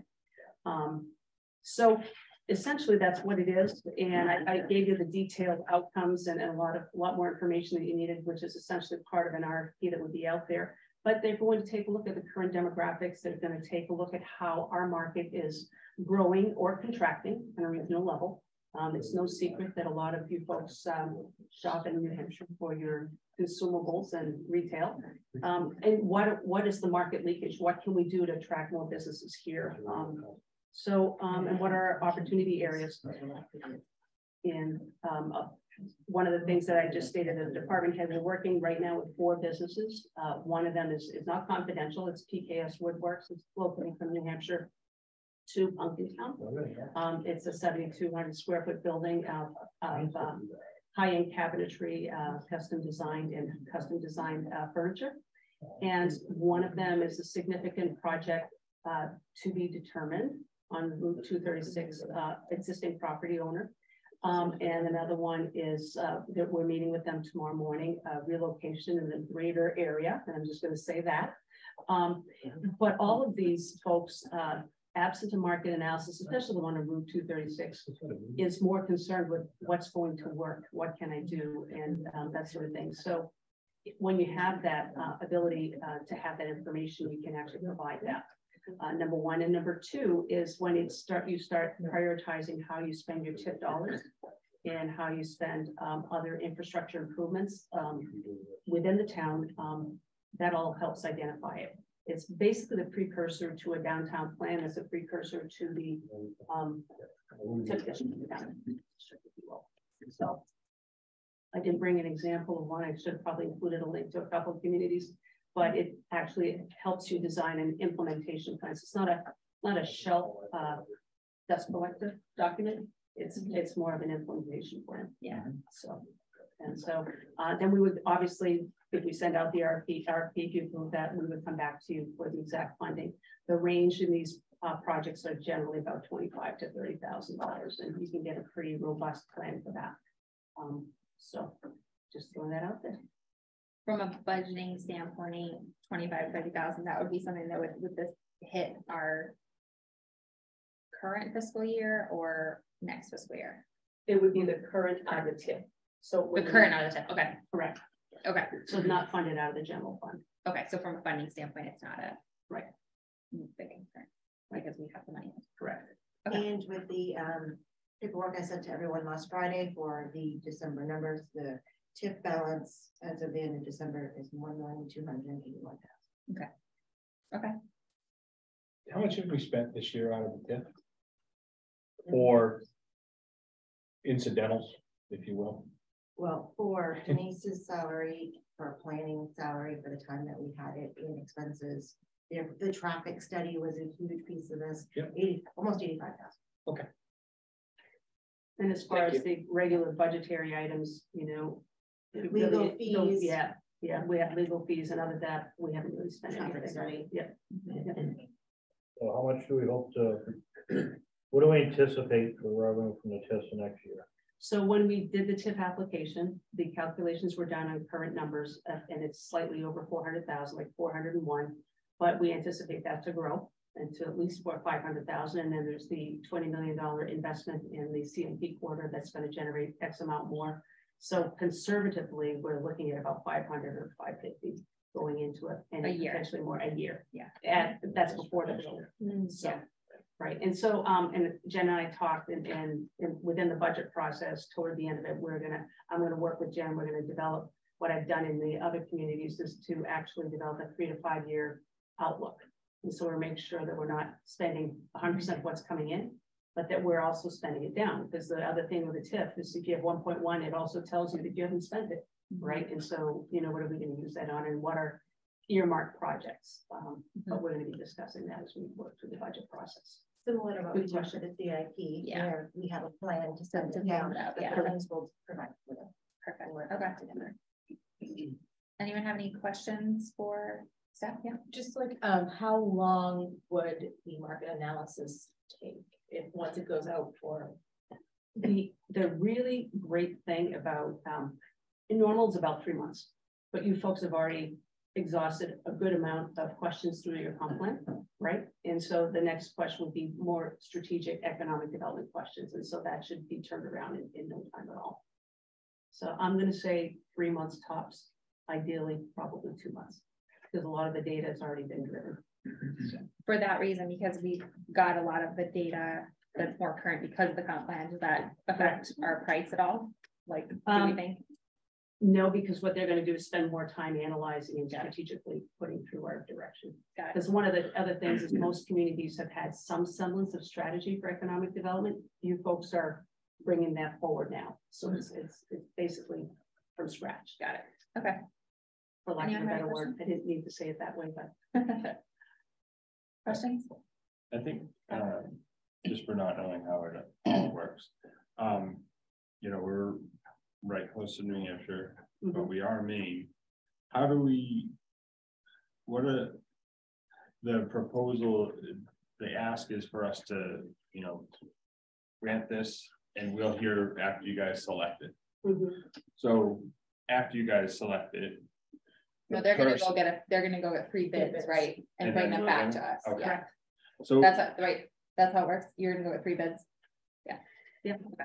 I mean, if we get 3 bids. If you get 3 bids. Yeah. He might only get 1. Sorry. There are several companies that do this and they do this very well. Yeah. the selection process that's mentioned in here is the selection of a couple to then make the final selection. Correct. I got you. Okay. So where would we be looking at?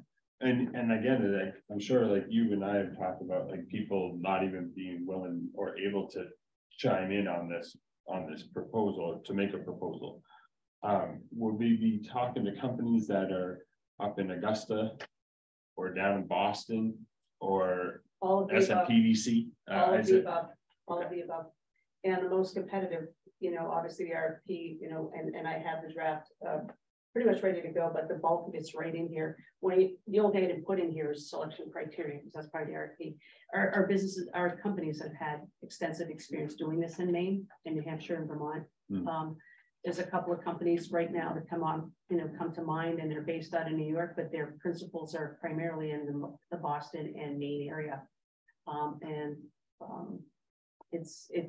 The people that do it well, so it's going to be competitive. But the results are what we want, and that's the key.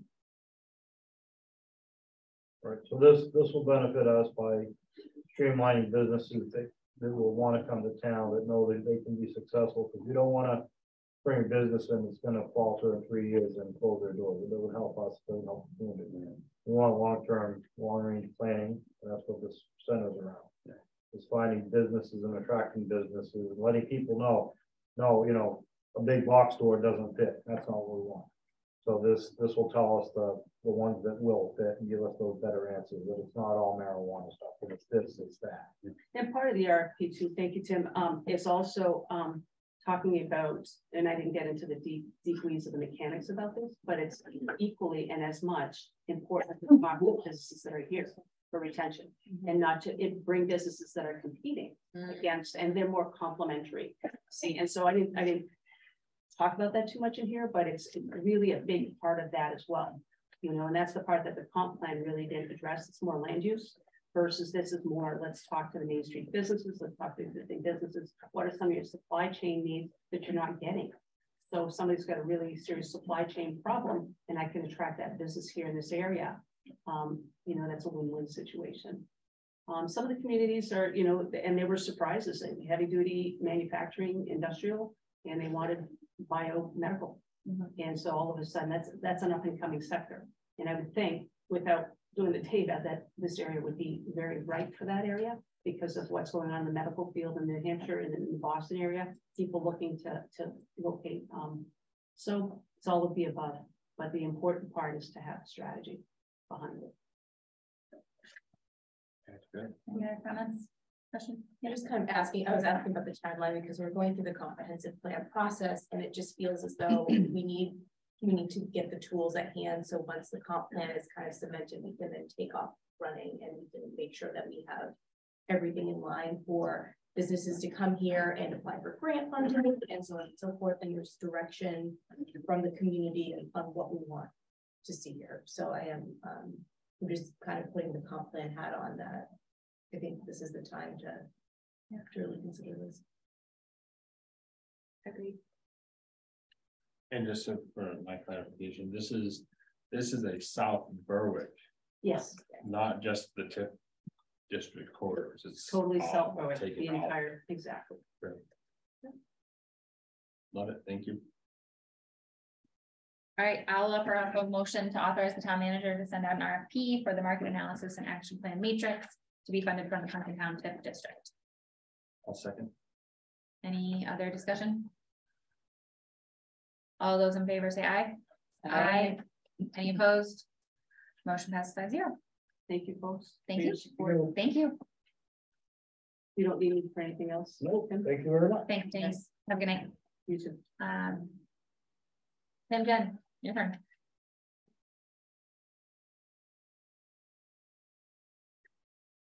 The Highway Department, finishing up tree removal from the Christmas storm. To date, they've used 521 tons of salt so far this winter, which is close to average. Police department in the last 2 weeks had 3 arrests, 5 accidents, 116 traffic stops, arrested a drug dealer this past week. Officer LaRose has gave his notice and we're going to Orchard Beach, that's his hometown. They offered a $5,000 or $10,000 sign-on bonus, so he took it, and we don't have sign-on bonuses, so he went. We hired a new officer. He's currently attending the Maine Criminal Justice Academy to get his basic certification, so he can work part-time, and then at some point we'll have to go back full-time. He's an old gentleman, but he's a retired Army, not airborne ranger, he's a Navy SEAL. So he would hopefully work out. And Berwick Academy has graciously donated tactical helmets for every officer. Fire department in the last 2 weeks had 16 calls, and the year to date was 478 calls for the year of 2022, which shows an increase of 39% over a 5-year period. The average volunteers per call, the average personnel per call is 12. Code enforcement in the last 2 weeks has had 0 building permits, 0 plumbing permits, 11 inspections, and 1 violation center is sent out. The violation letter is in reference to marijuana order. Planning 2 projects on Main Street, 406 Main Street and Samville Estates. And all the members working on getting everyone trained on the planning board and zoning board of appeals. They've jumped on and taken their training, which and it turned out to be beneficial and helpful to them in the last meeting, so that's good. You got the library stuff there? You want to do that? Yep, the library. The library is in need of some shelvings. Most of the browsing is 7 feet tall, and it makes it hard for the general public to get to be able to reach the books. So Friends of the Library has given them 2 shelving units to start off that project. Lee's working on reorganization for the space, and they'll be phasing out the audio events. Not getting very rented. And John, with your concern last week about library board people dropping off, I talked to Lee and I said, I needed to, understand what happened and what led up to this. So there was a couple different emails, so I kind of summarized them all together. So I'm just going to read. Most of this is from a direct email. Lee Shaw, current library director, never actually met Mark Dutra in person. Mark had ongoing scheduling conflicts and was asked by David Gagnon to formally resign in November. David Gagnon and Hilda Howell had been subsequently expressing an interest of retiring before Lee even started. David said he would stay on mostly because he had the institutional knowledge he felt would be helpful in the transition from Karen, the previous director, until Lee. Once Lee had been in position for a year, and after their summer break on taking a meeting monthly, David and Hilda both expressed more explicit interest in retiring from the board. It was at that point Lee began searching for replacements. David Gagnon recruited Karen Chick, and Lee found Eric and Kara. The process was cordial, and they worked together to find solid replacements. So it's also notable that all of the volunteers stayed on the board longer than they were elected to do so. So that's what happened there. Thank you for Oh, absolutely. Yeah. Recreation Powder House Hill inspection. We did at Powder House Hill, we did a safety inspection with a safety consultant. and with Ray Delcourt, who I appointed as the town safety officer. And brought to light a couple safety issues, worked on the exposed wiring, it was electrically charged that you could touch and get a shock. We fixed that. We didn't want anybody. How else do you teach youngsters? That's my point. That's how I learned. Touch the red and the black together, see what happens. Exactly. And we got a hold of a box of 9-volt batteries so they can test those too close with it. My new youth and adult programming have started. Seniors next Wednesday. Jim Leslie, who refurbished lighthouses, will be a guest speaker at a luncheon. Assessing, wrapping up the setup of the GIS online program. They've run into some computer issues with that. She's continuing to review sales in the process of determining the certified ratio for us. And she's training Diane on more assessing duties.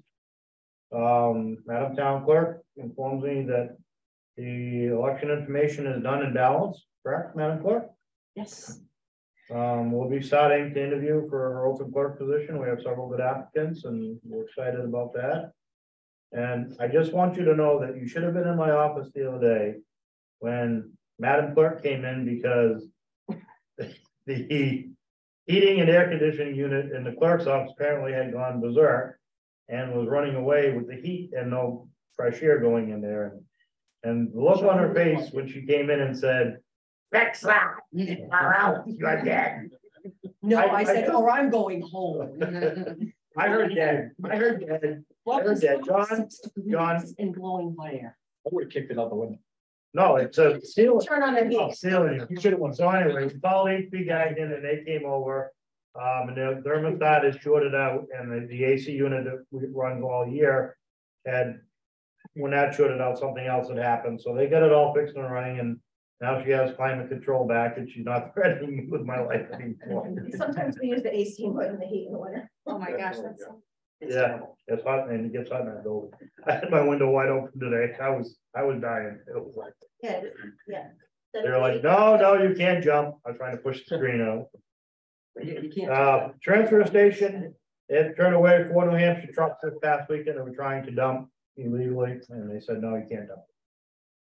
I actually went there over the week. It was very well organized. I was surprised. It's my first time there in a long time. I was very impressed. What day were you there?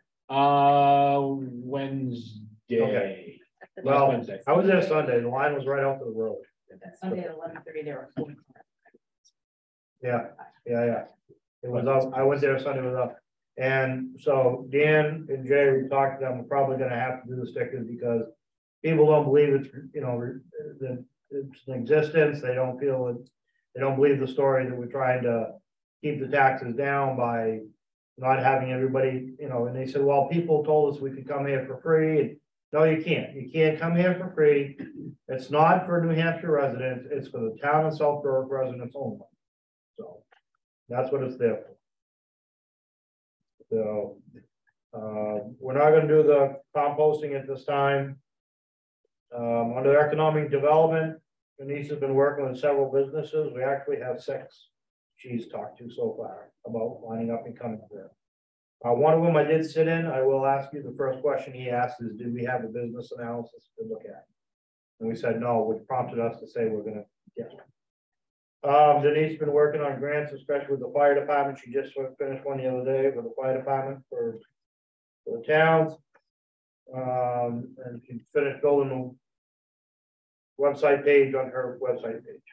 Finance, HR, benefits, and safety. So the bond fund for 2022 unfortunately lost $78,379.60. So therefore there will be no bond fund grants for the upcoming year. As you know, we're working on budgets and wages for fiscal 24. We will be meeting with department heads regarding their budgets within the next 2 weeks. We're trying to get those done in the last 2 weeks of January. Tim and I are both working on annual reviews for the staff. Working on quotes for the boilers. As of yet, we have only received one.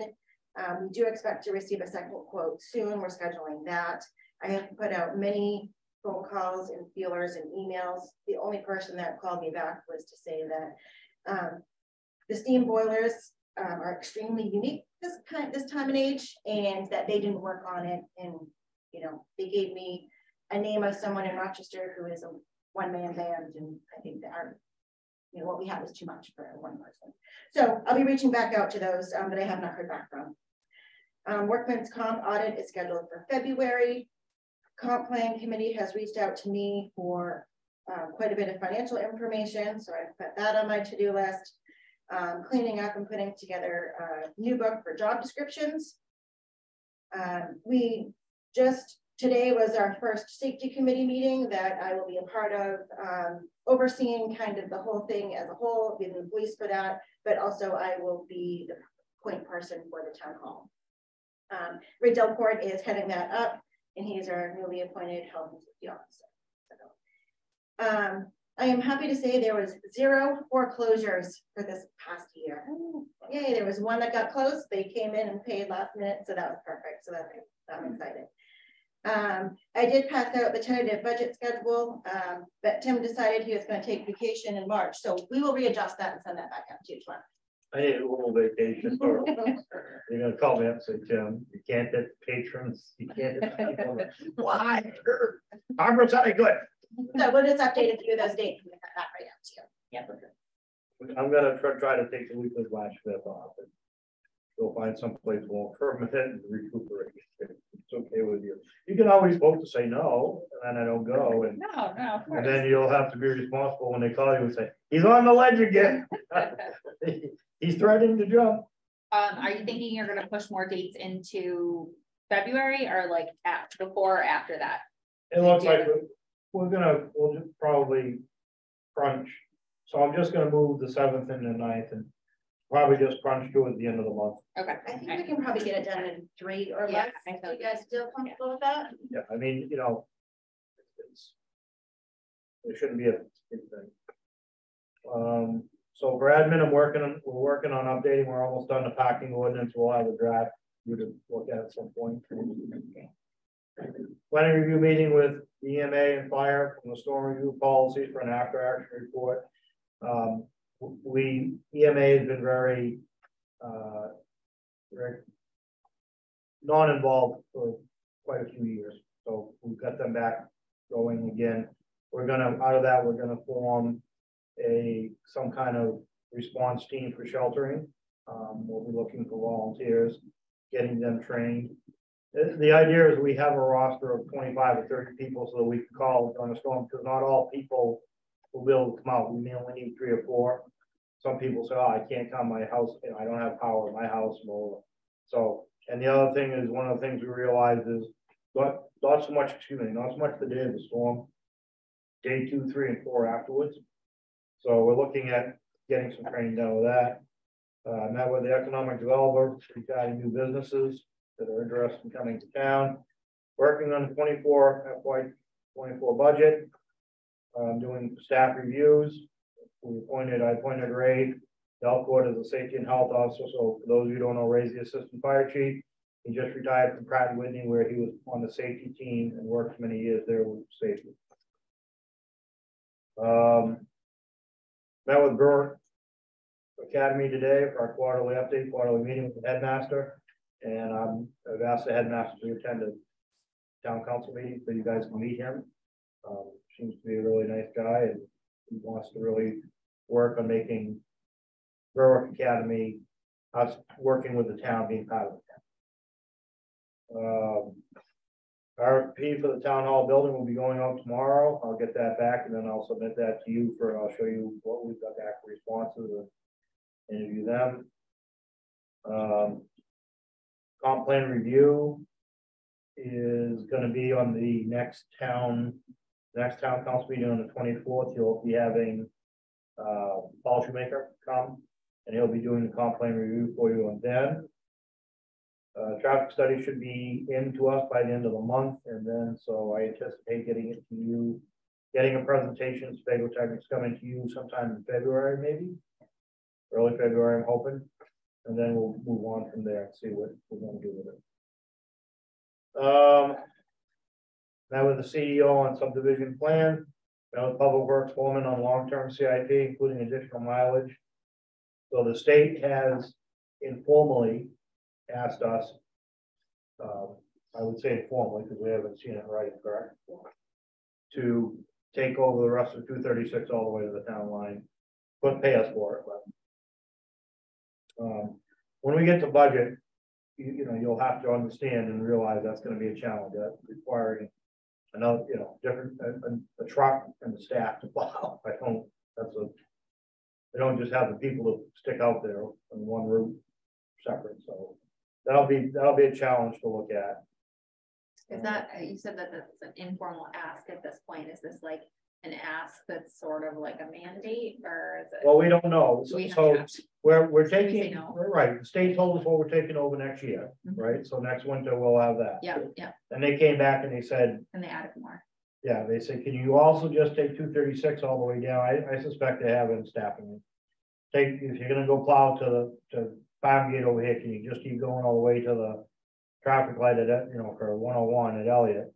And we'll just give you more money. We'll give you additional funding per mile, whatever that funding rate is. I haven't seen it formally yet.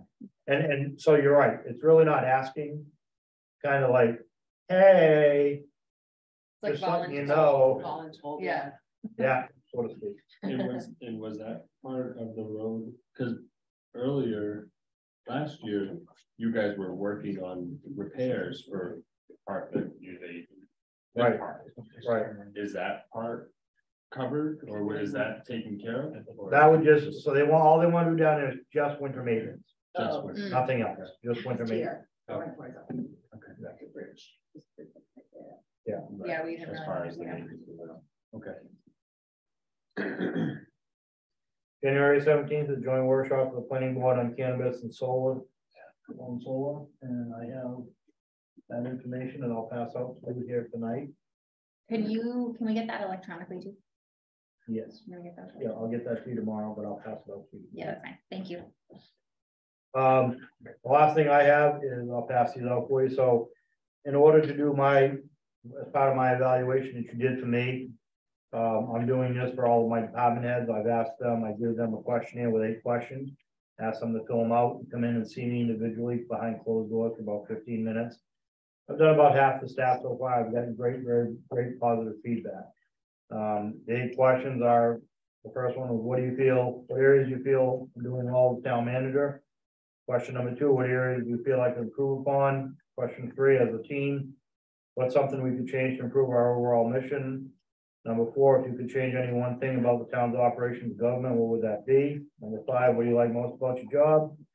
Number 6, what do you like least about your job? Number 7, if you could change one thing within the scope of your specific job position, what would you change? And number 8, what can I or we, as a management team, do as management to either help you do your job or improve your work environment or both? And I've gotten very good feedback by the staff. I'm very impressed. I will share that feedback. I will put all together and in an executive session at a later date share with you. But it's really helping me to redirect a year later how I'm doing my job.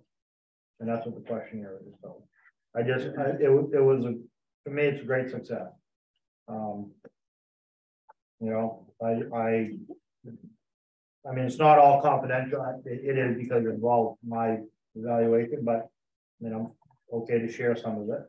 You know, some of the department heads said they want me out of the office a little more. They want to see me at their sites. If they don't get stuck in the office. You know, a couple different things. So it was positive. It's been positive, and when I get it all put together, I'll meet with you and give you most of the responses, and some of the responses involve the council. They said that they missed John James. What? All right, I miss you, John. Come see me once in a while. Have coffee. Too hot in the town hall. I can't come in. I opened the window, buddy. Fix the air conditioning for you. What more can I do? I'll be in next week to register my dog. All right. Madam Chair, that's all I have. All right. Council comments, Jessica?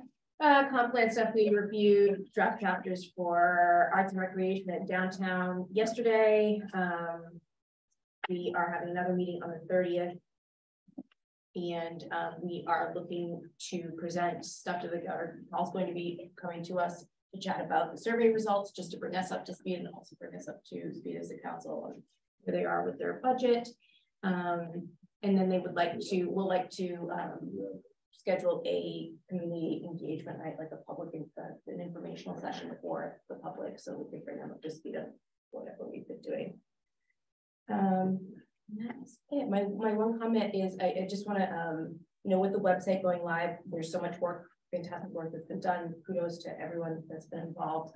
I want to like echo Mallory's comments about just maybe giving people who previously opted in to email notifications, some sort of communication, letting them know next steps, and being a little bit proactive in if we can do that with God's help and advice. Yeah. No, I just was really impressed with their website and excited to have that up and running. And also, to me, it was a surprise about the warming centers. Yes, and I was impressed, and I think I know we lost power. We don't usually lose power, and forgotten how cold it gets. So I was really happy to hear that was a resource. So I appreciate you doing that. So a little history in that real quick. I got called Friday at 4 o'clock. It was coming in the PD lobby. It was cold. So then I called the EMA director, and then I got a hold of the fire chief, and we got the community center open by about 5. Started to get it advertised. We had one lady, only one person come. She came. You're talking about the weekend of Christmas when we Yeah, we only had one person come, but two things out of it. It showed us that we could do it, but it also showed us that we gotta be better prepared at getting that ready and have a structure in place, and it's been neglected for years. So it showed us that we just need to improve upon that, and we're working on that now. Yeah, I think it was great. So thank you very much. That's all. Just a couple of questions, actually. In regards to the transfer station, where are transfer bags, station bags sold only in South Berwick, or are there some in like neighboring, like at the Rollinsford Cumbies or anything like that? Like they're just sold in South Berwick, right? I believe so. Yeah. Okay. They're at Nature's Way. They're at the transfer station, at Town Hall, and Cumberland Farms and Chicken. Okay. And Cadence too. Oh, Cadence, that's right. Yep. Okay. I just wanted to make sure on that, because I know actually some other neighboring towns where they are close, you know, to other towns, they will have their bags sold not in their town. And I was thinking that maybe that might be contributing to out-of-staters still coming if they were at the Rollinsford, you know, Cumbies or whatever. So the new bags are great, by the way. My husband really likes the bags with the drawstrings. So good to know. Thanks. and then my other question is not regarding the ice rink, but it is regarding snow. I know the South Berwick Bulletin is the unofficial page, but there was actually a business owner that reached out of how he could help with the walkways when like post-storm treatments with salting. My question is the main building that's downtown. Unfortunately, this has been an unorthodox winter, which seems to be the trend in our area lately, but say we have like 2 inches of snow that falls, and then the next day it's 40 degrees, and then the snow melts off the roof and it drops on to the sidewalks, and then it re-ices the next morning because we drop below freezing again. I think what the business owner was reaching out for was how can they help the town alleviate some of the work of when we have nights like that, instead of having to send our crews out to maybe do salting, if there was any availability where the business owners could have like 5-gallon bucket pails of like salt or whatever, and you know, to do it themselves. He did make a comment of the sand that's available at the pantry, unfortunately, would be a disservice to the business, because now the sand would be tracked, you know, into their businesses. And a couple of people suggested, you know, they could get the salt from Huzzies and stuff, but my first question is, when it's a stipulation like that, is the town responsible for the sidewalks regardless, even if it's snow melting off of a building that we don't own? Okay, so first and foremost, to answer your question is, there's a state law that we own it. We're required to do it, and we're required to maintain it. Okay, Unless there's a contract paid for service. So he could, for like lots of times, some businesses, a bank, for instance, might, or the doctor's office might say, you know, you can do what you want, but I'm hiring my own contractor to come clean and do that. Whether you come or not, I'm gonna do my thing. But for liability purposes, if that snow comes off that roof, makes it slippery, we gotta go there the next morning and do it.